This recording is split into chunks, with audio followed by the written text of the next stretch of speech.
नमस्कार दोस्तों।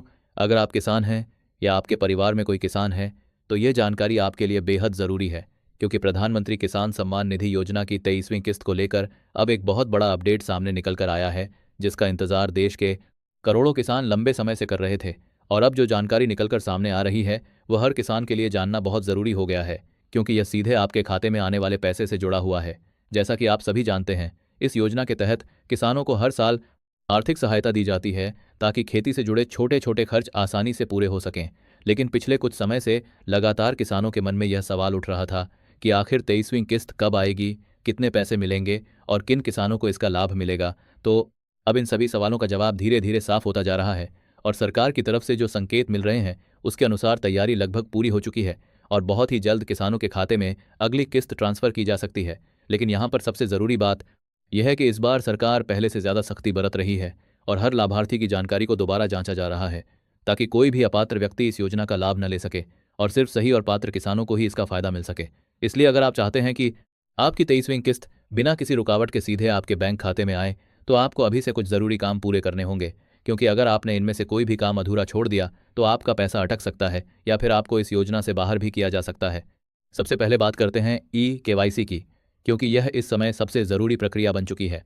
सरकार ने साफ तौर पर कह दिया है कि जिन किसानों का केवाईसी पूरा नहीं होगा उनके खाते में पैसा ट्रांसफ़र नहीं किया जाएगा। कई किसान अभी भी इस बात को हल्के में ले रहे हैं और सोच रहे हैं कि पहले भी पैसा आता था तो अब भी आ जाएगा, लेकिन इस बार ऐसा बिल्कुल नहीं होने वाला है।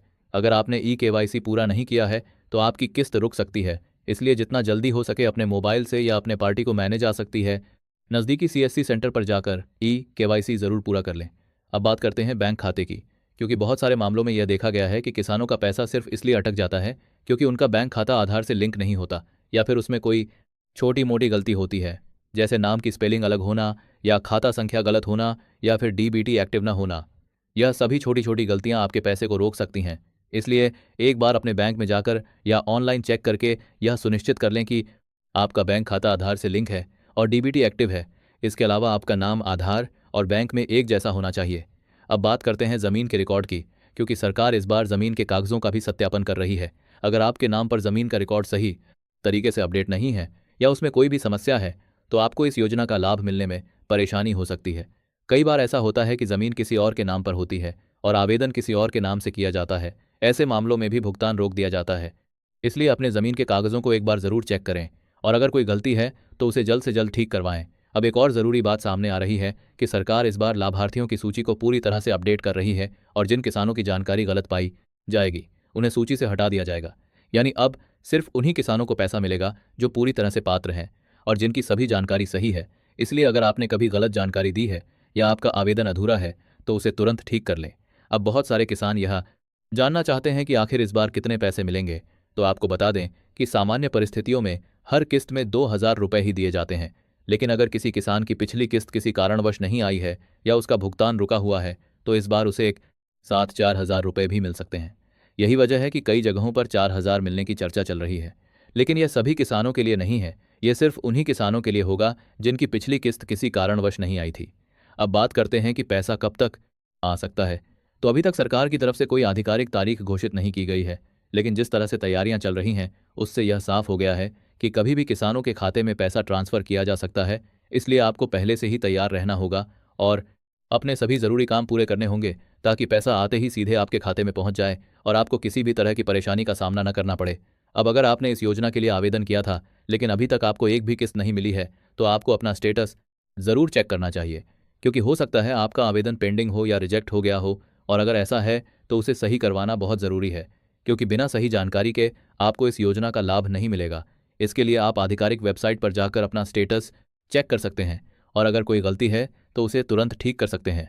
इसके अलावा अगर आपके गांव या आसपास कोई ऐसा किसान। अब एक और बात जो बहुत तेज़ी से सामने आ रही है वह यह है कि सरकार इस योजना को और ज़्यादा पारदर्शी बनाने के लिए लगातार नए नियम लागू कर रही है ताकि किसी भी तरह की गड़बड़ी को रोका जा सके और सही लोगों तक ही पैसा पहुंचे।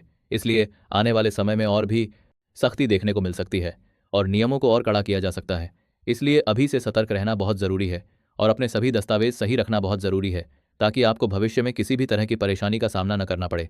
दोस्तों, यह योजना सिर्फ एक आर्थिक मदद नहीं है, बल्कि यह किसानों के सम्मान से जुड़ी हुई है और सरकार का उद्देश्य है कि हर पात्र किसान को इसका पूरा लाभ मिले। इसलिए अगर आप भी इस योजना का लाभ लेना चाहते हैं तो आज ही अपने सभी ज़रूरी काम पूरे कर लें और किसी भी तरह की लापरवाही न करें, क्योंकि एक छोटी सी गलती भी आपके पैसे को रोक सकती है।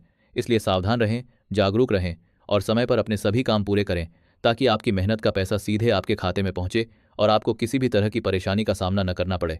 अगर आपको यह बेजबार में जानकारी उपयोगी लगी हो तो इसे ज़्यादा से ज़्यादा लोगों तक ज़रूर पहुंचाएं, ताकि हर किसान भाई तक यह ज़रूरी जानकारी पहुंच सके और कोई भी किसान इस योजना के लाभ से